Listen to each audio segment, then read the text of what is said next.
often the discussion of well-being is around how stressed we get at work and how bad work is for our mental health. But I enjoy a lot of what I do. I don't enjoy all of it, but these are the sorts of things that affect us, and we can start to understand what affects us most and how we can make work better.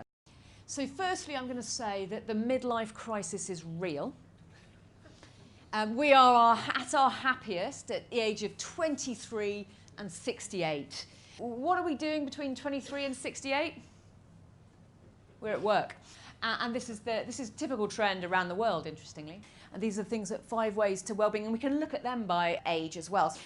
Give, be active, keep learning, connect, and take notice. So whilst having said that we're miserable in the years that we work, actually what the data tells us is work is incredibly important for our well-being. You can be incredibly confident that if you are unemployed, it will be bad for your well-being, whoever you are. But yet we're miserable at work, so something funny is going on.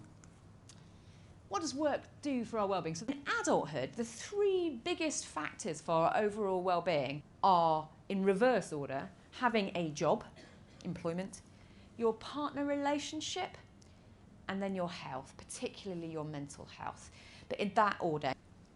So work really, really matters, and the workplace matters, and your workplace impacts on all those 3. So I'm convinced that I should do something about well-being, whatever that is. But they tend to be sort of ad hoc. We do know from the evidence that having a formal strategy or a plan that covers everything else is most likely to improve both well-being and performance at the same time.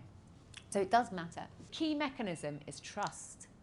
It affects how we feel, it affects how we affect institutions. Trust is built in small, shared moments of positive connection. So that positive emotion, that little smile, that little nod, that little shared interest about something, and sometimes that's built by going on an away day and doing something completely different together. You've got a shared experience. But living in a high trust environment makes people resilient to adversity, and that's why it's quite important to have a shared community around you of people that you can trust. That network is really important. We know that the link between health and well-being is reasonably intuitive. So getting healthy, staying healthy, recovering, getting back to work. We just need to understand what makes the biggest difference and what the best offers are. But we've got the data in many organisations, we should understand it. The other thing we have evidence on is about the use of space. And we've started looking at community space and how it supports social connection.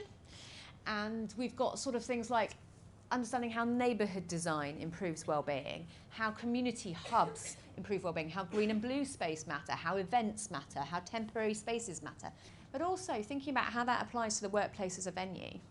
And we can start to understand things like understanding the costs and the likely impact of those, but actually thinking about how the workplace enables that choice about how you use space. And this is one of the things I often encounter when I go and talk to businesses about what they've asked for is mindfulness training or something like that. I'm pleased that they're doing it, but if you're still sending people out back into a workforce where it takes them half an hour to log on, that they can't book a meeting room, that they have to escort every visitor that takes half an hour out of the day, that's a daily processes that they're dealing with.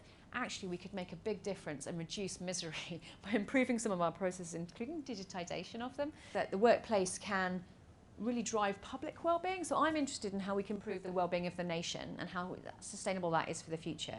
And improving our workforce well-being, we take that home to our family. We are parents, we are carers, we're sisters, we're brothers, we're all these other things. We take our emotions back home. We're also part of communities. Do we have time to take part in our community? Can we give back our skills to the local charity? And then that all adds up to the places that we live in, the communities we are, and the happiness of our nation. And it's kind of a ripple effect out.